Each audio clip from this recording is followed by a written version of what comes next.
CRPF के 44, police के 66 व एनसीसी के 110 जवान हैं। लिख लेते हैं।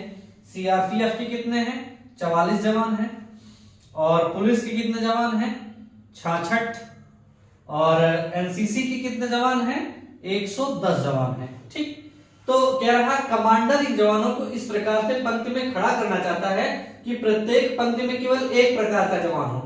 मतलब सीआरपीएफ का एक मतलब जिस पंक्ति में सीआरपीएफ का हो सिर्फ सीआरपीएफ का हो, पुलिस का हो तो पुलिस का हो, एनसीसी का हो तो एनसीसी का है। ठीक। और तथा सभी पंक्तियों में जवानों की संख्या क्या हो? एक समान हो। इसका मतलब हमें निकालने के लिए क्या कह रहा है?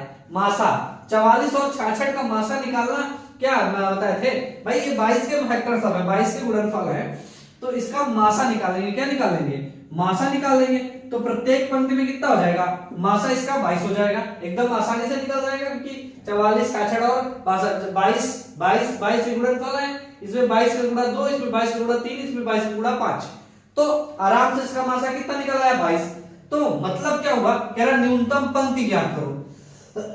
22 तो ये हो गई कि एक पंक्ति में कितने लोग होंगे, यानी 22 क्या हो जाएगा? सीआरपीएफ के जवान एक पंक्ति में, तो 22 टोटल जवान है।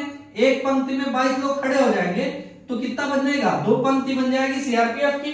और 66 पुलिसकर्मी है तो 66 बटे 22 पुलिसकर्मी की कितनी लाइन बन जाएगी? 3। और 110 क्या है? एनसीसी, इसके कितनी लाइन बन जाएगी? 5। मतलब क्या हुआ?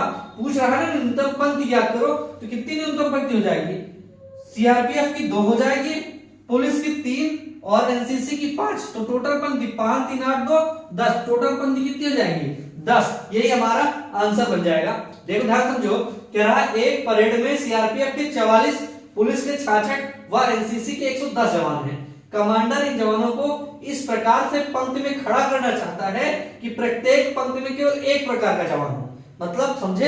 एक प्रकार के जवान का मतलब हुआ कि अगर सीआरपीएफ का हो तो उस पंक्ति में केवल सीआरपीएफ के जवान हो, अगर एनसीसी का हो तो उस पंक्ति में केवल एनसीसी का हो, पुलिस के हो तो उस पंक्ति में केवल पुलिसकर्मी खड़े हो, इस तरह से। तो इसका मतलब क्या हुआ कि और कह रहा है खड़ा करना चाहता है कि प्रत्येक पंक्ति में एक प्रकार जवान हो तथा सभी पंक्तियों में जवानों की संख्या भी क्या हो? समान हो, बराबर बराबर जवान होने चाहिए। तो 22 का एक सीक्वेंस चल रहा। मासा निकाले, मासा आया 22। तो एक पंक्ति में 22 लोग खड़े होंगे तो सीआरपीएफ की कितनी पंक्ति बनी? 2। पुलिस की कितनी बनी? 3। एनसीसी की कितनी बनी? 5। तो टोटल पंक्ति कितनी बनी? 5 3 8 2 10। टोटल पंक्ति कितनी हो जाएंगी? 10। यही हमारा आंसर हो जाएगा। ठीक है ना? चलिए।